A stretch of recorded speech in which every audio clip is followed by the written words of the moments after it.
गाना के नाम लेके जल देखत दल हिरान चलल बा। एकरा पर आप सब ए पे विवाद नहीं करे के, सब कोई के नहीं गावत जात अपना जाति के बारे में।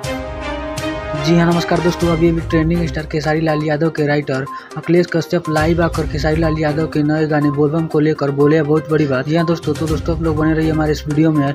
आप लोगों को पूरा विस्तार से बताएंगे कि अखिलेश कश्यप ने खेसारी लाल यादव के नए गाने को लेकर क्या बोला। जी हाँ दोस्तों, उससे पहले अगर आप हमारे वीडियो पर नए तो हमारे वीडियो को लाइक और चैनल को सब्सक्राइब जरूर कर ली। तो दोस्तों जैसे कि आप लोगों को पता होगा कि ट्रेंडिंग स्टार खेसारी लाल यादव का बोलबम गाना आते ही पूरे भोजपुरी इंडस्ट्री में बवाल हो चुका है। जी हाँ दोस्तों, और दोस्तों आप लोग को बता दें कि जो खेसारी लाल यादव का नया गाना बोलबम का आया है उस गाने का नाम है ऐरान बम। और दोस्तों आप लोग को बता दें कुछ लोगों का कहना है कि खेसारी लाल यादव जी जातिवाद कर रहे हैं और अपनी जाति पर गाना गा रहे हैं। जी हाँ दोस्तों, इसी को देखते हुए ट्रेंडिंग स्टार खेसारी लाल यादव के राइटर अखिलेश कश्यप ने लाइव आकर कहा कि आप लोग जातिवाद मत कीजिए और खेसारी लाल यादव ने जो गाना गाया है उन्होंने अपनी जाति पर गाना गाया है और सभी लोग अपनी जाति पर गाना गाते हैं। जी हाँ दोस्तों, और उन्होंने कहा कि आप लोग इस गाने को सुनिए और अपना प्यार दीजिए। तो दोस्तों आप लोग को ये गाना कैसा लगा आप लोग अपना राय नीचे कमेंट बॉक्स में जरूर बताइएगा। मिलते हैं आप सभी से किसी नेक्स्ट वीडियो में, जब तक के लिए जय हिंद जय भारत।